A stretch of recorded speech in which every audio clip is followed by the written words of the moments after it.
I watched one of your interviews and you said that women were lied to when they were told that they can have it all. Why did you say that? I'm done with it. I'm so done. I'm so done. The thing is,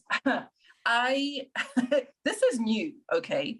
Because if you've been following me for any length of time, you'll see that I've always been talking about empowerment in my own way, right? Yep. It's never been a case of get the Muslim women out there. We need to be out there. We need to be here. We need to be there. Representation.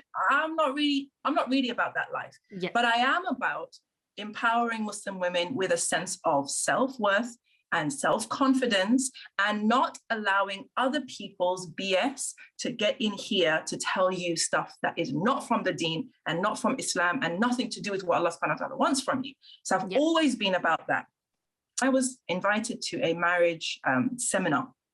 Yeah. And they were actually, it was interesting. It was a marriage seminar, but it was about gender equality in Islam.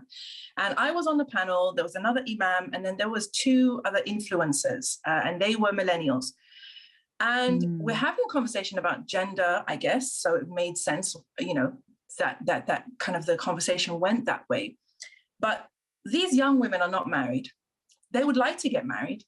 But as they said, they can't deal with the toxic masculinity of Muslim men. They talked about misogyny, they talked about the patriarchy, all the buzzwords, right? I was profoundly bothered by this because I could hear how they sounded from the man's perspective. I could hear them, if I was a Muslim man, I could hear how they sounded, right? They sounded like man bashing, you know, male hating feminists, okay? No cap. And I thought to myself, whatever it is that you're watching, reading, studying is poisoning your mind about men.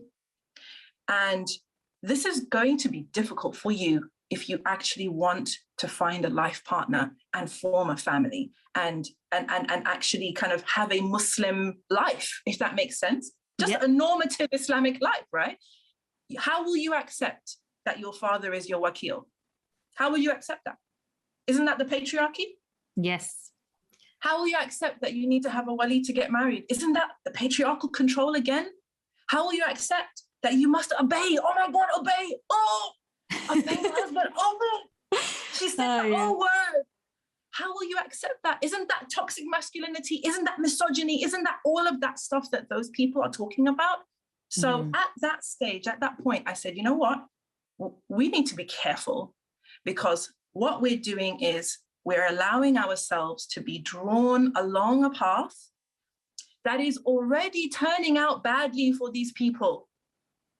Already, you know what I'm saying? Like, I don't know whether you see the TikToks and these women, right? If they're older women, they're complaining, where have all the men gone? If they're young women, they're saying, man, ain't she? You know, men are trash. And you men, you do, And I was like, as Muslim women, we need to be smarter than this, okay? But the thing is, you already see it. I'm already seeing Muslim girls making TikToks about, no man can tell me about this, and no man has got the right to say X, Y, Z to me. That is the conditioning. That's the programming.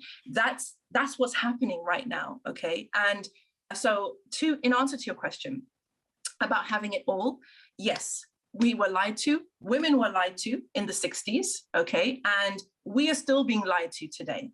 There's always going to be a payoff. There's always going to be a price to pay for whatever it is that you want. And I think that whole thing of you can have it all on your own time, how you want it, it's just nonsense. Doesn't work. And we're seeing the like I said, we are seeing the effects of that now. And I think if we're fair, Jana, I think many of us have seen potentially already in our own communities where families or society told women to study for 10 years and have a career first, right? And then find a good husband. And how many of our sisters, subhanAllah, in their mid-30s, and maybe they started looking late 20s, really hard. 30s. It's really hard. This is real, guys. And those poor women, subhanAllah, lovely women, beautiful women, intelligent women, mashallah, practicing, they want the family. They want the husband. They want the children.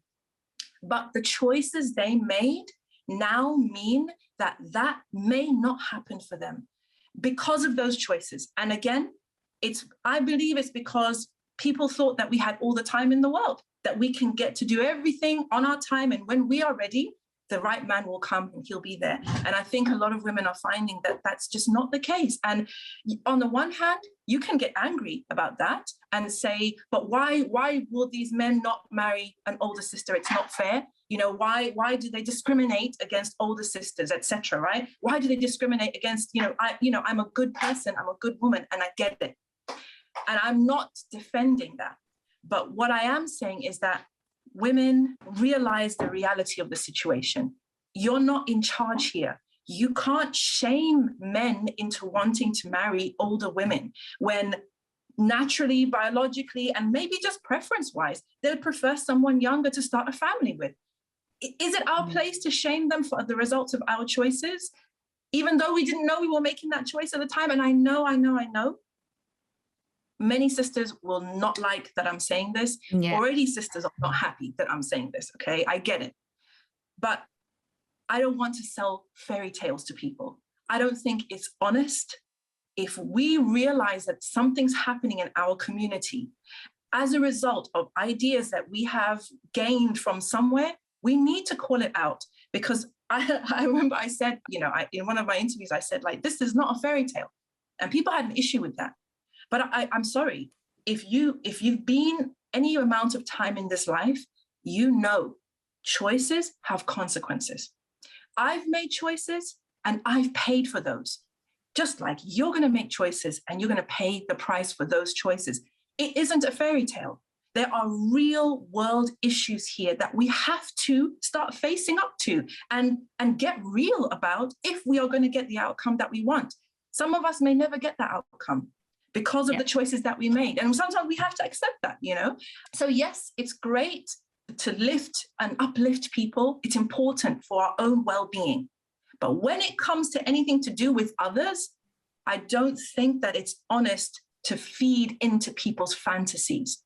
I think it's better you give them a dose of reality so at least they can see how the land really lies and make decisions based on that, rather than you fed them all this stuff, you built them up to this place and they think that there's, they believe a narrative that's not true, but they feel great about it and they're making decisions from that place and they're not going to see the results that they want because reality smacked them in the face.